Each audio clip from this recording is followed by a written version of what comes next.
Salut à tous, et bienvenue sur l'Akiviste. Aujourd'hui, on attaque un chapitre énorme du guide de référence sur le bash scripting, les commandes d'analyse de texte. C'est littéralement l'arsenal qu'utilisent tous les administrateurs système et les professionnels de la cybersécurité pour fouiller, filtrer et transformer du texte directement en ligne de commande. On va se concentrer sur les commandes les plus utiles au quotidien: sort, unique, cut, head et tail, grep, wc et tr, avec un aperçu rapide de sed et hook. C'est parti. Commençons par deux commandes indissociables, sort et unique. Sort permet de trier un flux de texte ou directement un fichier. Par défaut, le tri est ascendant, mais l'option "-r inverse ce tri et l'option "-n force un tri numérique plutôt qu'alphabétique. Unique, elle, élimine les lignes dupliquées. Mais attention, un point crucial à retenir, unique n'élimine que les doublons adjacents, c'est-à-dire des lignes identiques qui se suivent directement. C'est exactement pour ça qu'on la combine presque toujours avec sort, puisque trier un fichier regroupe automatiquement toutes les lignes identiques ensemble. Un exemple très classique: concaténer plusieurs listes, les trier, puis éliminer les doublons, pour obtenir un fichier final propre et unique.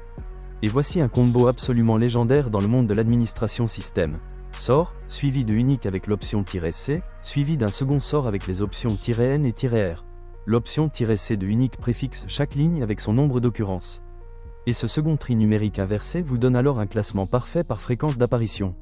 C'est la base de toute analyse de fichiers de logs ou de dictionnaire, pour savoir immédiatement quel élément apparaît le plus souvent dans un flux de données.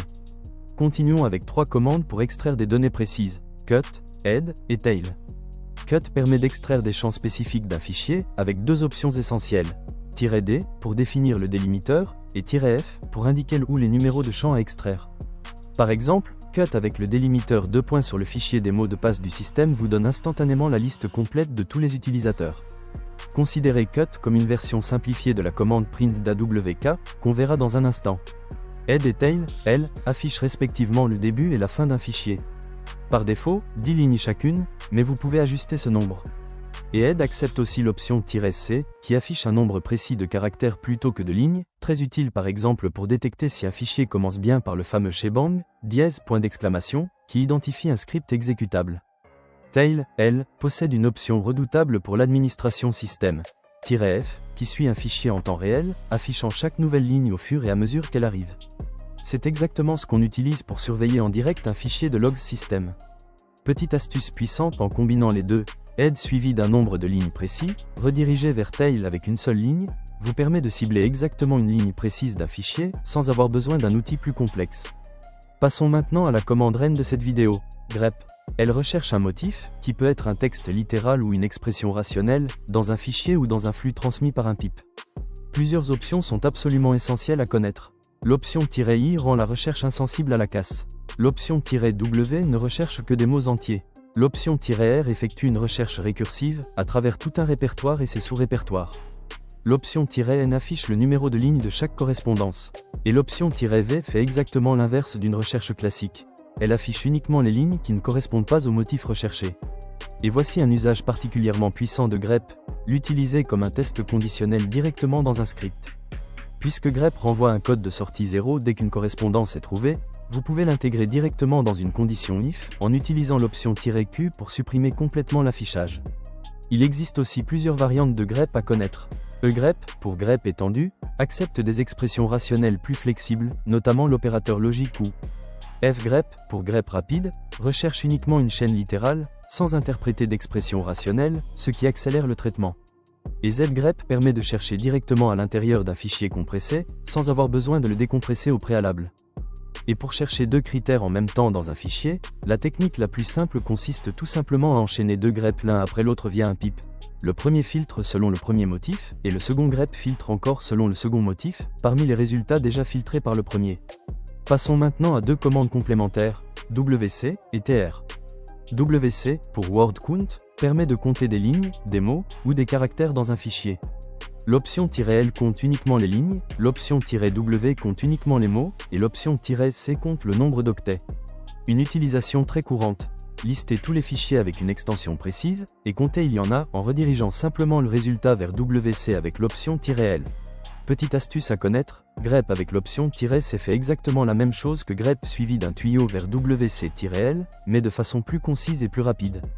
"-tr", elle, est un filtre de transposition de caractères. Elle permet, par exemple, de convertir tout un texte en majuscule, de supprimer une plage de caractères précis, comme tous les chiffres, ou encore de compresser des espaces répétés en un seul espace. Un exemple amusant pour illustrer sa puissance. L'algorithme de chiffrement Rho13, un chiffre extrêmement faible, mais un classique amusant où chaque lettre de l'alphabet est simplement décalée de 3 positions. Et pour terminer cette vidéo, un aperçu rapide de 2 langages à part entière, SED et AWK. SED est un éditeur de flux non interactif, particulièrement adapté pour effectuer des substitutions automatisées directement dans un script, sans intervention manuelle.